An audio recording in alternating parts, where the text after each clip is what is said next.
මේ වීඩියෝ එකේ මම අලුතෙන්ම කරන ඇල්බම් එකට ගීතයන් නිර්මාණය කරන විදිය තමයි තියෙන්නේ.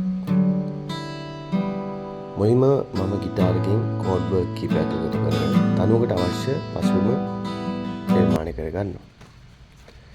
පස්සේ අදහස අමතක වෙන්න කලින් මම කටුවට පොතක සටහන් කරගන්නවා. මෙතනදී මේ ගීතේ මොන වගේ නිර්මාණයක් වුණොත් හොඳයිද කියන අදහස ඒ තනුවේ නාද රටා එක්ක මම තීරණය කරනවා. ඊට පස්සේ තමයි රෙකෝඩ් කරන්න පටන් ගන්න. මේ විදිහට සවුන්ඩ් කාඩ් එක ඔන් කරගෙන Cubase කියන රෙකෝඩින් software එකත් ඔන් කරගෙන මම ගිටාර් එකෙන් මේකේ මූලිකව හදාගන්න තනුව රෙකෝඩ් කරගන්නවා.